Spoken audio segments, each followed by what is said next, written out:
Bismillahirrahmanirrahim. Assalamualaikum warahmatullahi wabarakatuh. Waalaikumsalam warahmatullahi wabarakatuh. Alhamdulillah, alhamdulillahilladzi ahyana ba'dama amatana wa ilaihi nusyur. Asyhadu an la ilaha illallah wahdahu la syarika lah wa asyhadu anna Muhammadan abduhu wa rasuluh. Allahumma salli wa sallim ala sayyidina Muhammadin wa ala alihi wa ashabihi ajma'in, amma ba'd. Ma'asyiral muslimin wal muslimat, jamaah salat subuh Masjid Al-Mukhlisin yang insyaallah seluruhnya dimuliakan dan dirahmati Allah Subhanahu wa taala. Alhamdulillah, pada subuh hari ini Allah Subhanahu wa taala masih memberikan kepada kita kesehatan, kesempatan sehingga kita masih bisa melaksanakan segala aktivitas kita di bulan suci Ramadan ini. Kita berharap kita bisa menyelesaikan bulan suci Ramadan ini dalam keadaan selamat, sehat, dan kita berakhir dengan mendapatkan predikat la'allakum tattaqun, derajat takwa di hadapan Allah Subhanahu wa taala. Amin. Ma'asyiral muslimin wal muslimat, jamaah salat subuh yang insyaallah seluruhnya dimuliakan dirahmati Allah. Tanpa terasa detik-detik bulan suci Ramadan pun juga akan segera berakhir. Tapi di 10 terakhir dari bulan suci Ramadan, Rasulullah Sallallahu Alaihi Wasallam menganjurkan beberapa amalan yang semoga dengan amalan di 10 terakhir Ramadan kita bisa mendapatkan malam kemuliaan atau malam Lailatul Qadar. Yang pertama, Rasulullah mengajarkan bagaimana menghidupkan malam-malam Ramadan. Berarti yang dimaksud ini memperbanyak salat-salat sunat, tarawih, witir, tahajud, hajat. Kalau perlu sekali dalam bulan suci Ramadan itu ada namanya salat sunat tasbih. Ini Rasulullah SAW dalam sebuah sabdanya, ma'alim tahu sallallahu alaihi wasallam qama lailatul hatta shalah. Dari Aisyah radhiyallahu anha, aku selalu menyaksikan Rasulullah beribadah selama Ramadan hingga menjelang masuk waktu subuh. Nah, ini kebiasaan yang dilakukan oleh Rasulullah. Mudah-mudahan kita juga bisa lakukan di 10 terakhir daripada bulan Ramadan. Itu yang pertama. Kemudian yang kedua, membangunkan keluarganya untuk melaksanakan sholat malam. Nah, ini juga tugas kita sebagai orang tua. Jangan sampai kita rajin juga melaksanakan, sementara generasi kita tidak diajak juga. Nah, ini kan ada biasa juga kebiasaan yang sebenarnya kalau kami sebagai pendidik tidak pantas kalau ada bahasa begitu. Nah, tidak usah dibangunkan karena masih kecil. Nah, ini kan ada bahasa seperti ini. Atau dia bilang nanti besar baru dia biasa. Justru karena masih kecil dibiasakan supaya kalau besar nanti kita sudah tidak setengah mati. Itu saja, orang di rumah kan ada anak bungsu saja yang ketiga. Meskipun kalau kita tahu itu kalau masih TK kan tidak wajib baginya untuk berpuasa, tapi dibiasakan aku. Bahkan sudah diajarkan. Biasa kalau jam 10 dia sudah bilang sama saya, "Abi haus kan?" Dia tunggu minum. Nah, sedikit lagi kalau azan, jadi sama minum. Nah, ini untuk membiasakan supaya kalau dia nanti sudah besar tidak ada lagi kata dia bilang, "Saya masih kecil, saya begini dan begitu." Nah, ini membiasakan, membangunkan keluarganya untuk salat malam. Nah, ini sesuai dengan hadis yang diriwayatkan oleh Abi Dzar, qama bihi mulailatul 23 wa 25 dzakara annahu da'a ahluhu wa nisa'uhu laila 27 khas. Bahwasanya Rasulullah sallallahu alaihi wasallam beserta keluarganya bangun untuk beribadah pada malam 23, 25, 27, khususnya pada malam 29. Nah, ini yang kedua. Kemudian yang ketiga, Rasulullah sallallahu alaihi wasallam mengucapkan ikat pinggangnya. Ya, makna kalimat ini sebenarnya adalah Rasulullah itu jarang tidur. Maksudnya adalah dia tidak seperti kita dalam berkumpul dengan istri sama-sama bobo. Nah, tapi dia dari tadi lebih banyak untuk memperbanyak ibadah sampai Rasulullah itu ikut yang keempat, iktikaf. Nah, yaitu berdiam diri di masjid, memperbanyak ibadah, mulai dari zikir, tadarus Al-Quran, salat-salat sunnah dan sebagainya.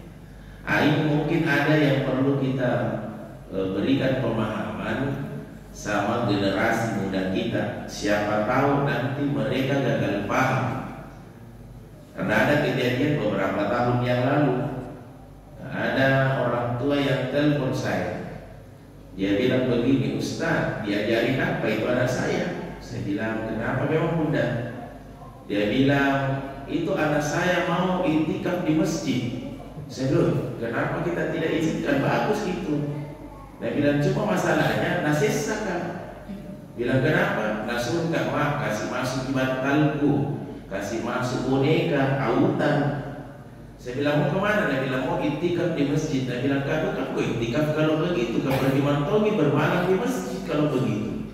Nah, jadi ini perlu mungkin dikasih pemahaman yang terkhusus supaya apa? Dia tidak mengatakan bahwa iktikaf itu adalah bermalam di masjid, tetapi dia berdiam diri di masjid, memperbanyak zikir, doa, ibadah-ibadah sunnah lainnya, sehingga pada saat dia tercapai dengan ibadahnya akhirnya tertidur di masjid itu. Ini juga yang dimaksud oleh Nabi, tidurnya orang yang berpuasa adalah ibadah. Kemudian yang selanjutnya, yang kelima adalah membersihkan diri. Ini amalan yang dilakukan oleh Rasulullah. Membersihkan diri yang dimaksud di sini adalah Rasulullah SAW senantiasa mandi dan membersihkan diri menggunakan wangi-wangian dan memakai parfum kalau bahasa kita sekarang. Ini dengan harapan mudah-mudahan itu dilakukan sehingga Allah ridha dan menurunkan malam Lailatul Qadarnya. Yang selanjutnya, memperbanyak sedekah.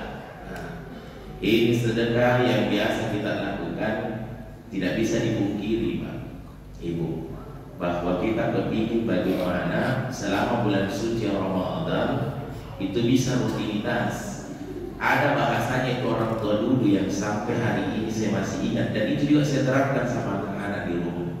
Saya bilang beginilah, berapapun dari tadi yang kau bawa, kalau kau ikhlas, itu yang nanti dicatat oleh malaikatnya Allah.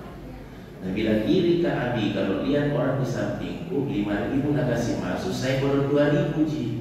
Saya bilang dia makin iri. Kalau yang 2.000 itu kontinu, itu lebih bagus dibandingkan 5.000 sekali sepekan. Yang sekali sepekan itu lebih bagus daripada sekali setahun. Yaitu kapan itu bisa jadi Lebaran. Bahkan itu yang sekali setahun atau 2 kali setahun itu Lebaran Idul Fitri, Idul Adha, lebih bagus daripada tidak sama sekali. Tapi bahasa orang tua dulu, biarlah 2.000, yang penting itu kontinu, itu lebih bagus dibandingkan tidak sama sekali. Yang kedua, saya biasa sampaikan, kalau kawan-kawanmu nak kasih masuk, jangan misal kiri kasih tahu. Nah, maksud dari kalimat itu adalah cukup kita dengan Allah yang Maha mengetahuinya. Yang terakhir, memperbanyak membaca ayat-ayat suci Al-Quran. Alhamdulillah di masjid kita ini di luar bulan suci Ramadan pun dilakukan, bahkan di dalam bulan suci. Nah, saya tidak tahu apakah di subuh ke-23 ini sudah di 23 kapan sudah ya? Oh sudah tamat, Masya Allah. Berarti hebat ini Bunda. 23 Ramadan tamat ke 1 kali. Alhamdulillah. Mudah-mudahan kita yang hari ke-23 ini bisa juga minimal sama dengan harinya, juz 23. Ini saya tanya-tanya kemarin, ada siswa saya tanya, bagaimana bacaan Al-Quran kau?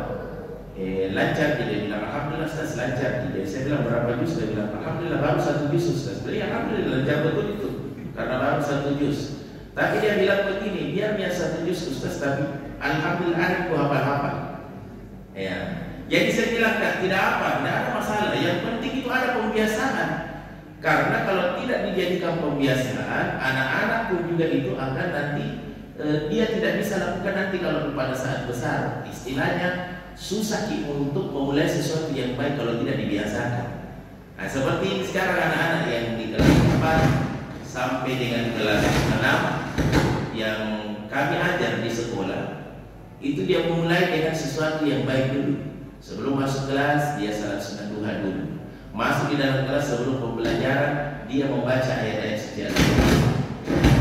Itu artinya bahwa kalau itu dibiasakan mulai sejak dini, maka insya Allah sampai besar itu akan menjadi pembiasaan. Makanya kami berharap ini memperbanyak membaca ayat-ayat suci Al-Quran bisa dijadikan sebagai bahan buat kita, renungan buat kita. Karena kapan lagi Al-Quran itu kita bisa jadikan bacaan kalau bukan mulai dari sekarang. Nah, saya kepingin menutup dengan sebuah riwayat. Ada seorang imam besar, itu Imam Ahmad bin Hanbal. Nah, beliau ini setiap selesai beliau salat subuh, dia senang sekali itu membaca surah Al-Waqiah. Meskipun biasa yang disunahkan itu adalah biasanya kita lakukan sehabis salat maghrib. Nah, kenapa? Ternyata salah satu keistimewaan daripada surah Al-Waqiah yaitu membuka pintu-pintu rezeki. Nah, kalau itu sudah menjadi pembiasaan, maka dimanapun saya kira tidak akan hilang itu kebiasaan. Sama dengan kebiasaan kita. Kalau kita kebiasaan tak melakukan aktivitas dimulai dengan basmalah, insya Allah dimanapun kita memulai sesuatu itu pasti dengan basmalah. Kalau kebiasaan tak tinggalkan rumah, mau kita kemanapun kita berwudu, tidak enak banget rasanya itu kalau kita tidak berwudu. Jadi lakukan pembiasaan tadi ini minimal di 10 terakhir Ramadan. Semoga dengan yang kita lakukan tadi mampu mengantarkan kita mendapatkan malam Lailatul Qadar di sisi Allah, dan di terakhir Ramadan kita bisa mendapatkan predikat la'allakum tattaqun. Saya kira ini yang bisa kami sampaikan pada subuh hari ini. Semoga mampu menjadi renungan dan amalan buat kita di 10 terakhir Ramadan. Sekian kebenaran dari Allah, salah khilaf dari penceramah pribadi. Akhirul kalam, wallahu muwaffiq ila aqwamit thariq. Nurul qalami wa ma yasturun. Assalamualaikum warahmatullahi wabarakatuh.